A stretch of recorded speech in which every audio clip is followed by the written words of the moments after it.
तर दुसरीकडे मुंबईच्या गिरगावमध्ये स्वागत यात्रेची जय्यत तयारी सुरू होती आणि सर्वजण पारंपरिक पद्धतीमध्ये तयारी करून या स्वागत यात्रेमध्ये सहभागी झाले आहे।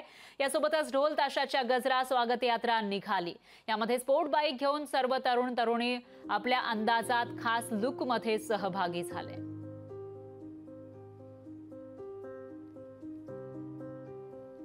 मी सध्या गिरगाव परिसरामध्ये आहे आणि गिरगाव परिसरामध्ये मुख्य आकर्षण असतं ते म्हणजे शोभायात्रेचं।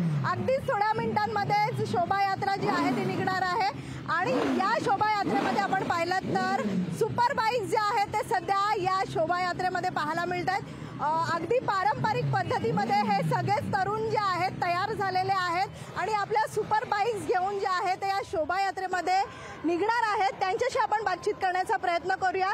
सगळेच आपण पाहिलं तर सुपर बाईक्स घेऊन तुम्ही निघालेले आहेत, पारंपरिक पद्धतीत तुम्ही तयारी केलेली आहे। काय सांगशील, कसं वाटतं आणि शोभायात्रेमध्ये किती वर्षापासून तू येतोयस? माझे फर्स्ट इयर आहे मॅडम आणि पहिलेच वर्ष येऊन इकडे एवढी शोभायात्रा बघून खूप एक्साइटमेंट झाली आहे। वेगळा लुक केलेला आहे, ट्रेडिशनल लुक आहे, पारंपरिक पद्धतीत तुम्ही तयारी केलेली आहे। सुपर बाईक्स घेऊन तुम्ही आता या शोभायात्रेमध्ये पाहायला मिळतात, काय सांगशील?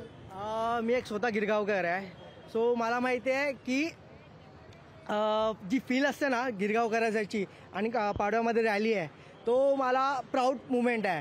प्लस आपला थीम आहे शिवराज्य हे रामराज्य, सो तो मी आगळा वेगळा थोडाफार प्रयत्न केला लुक चेंज तो रामाचा आणि महाराजाचा थोडाफार लुक मी सेट केला। गिरगाव ध्वज पथकाचा आगळा वेगळा एक महायुद्ध असेल नित्यानंद सर्कलला, देन नंतर आहेत महिलांची जी रॅली आहे ती वेगवेगळा लुक केला त्या लोकांनी, प्लस गजर यांचा पण एक आगळा वेगळा एक वादन तुम्हाला बघायला मिळेल।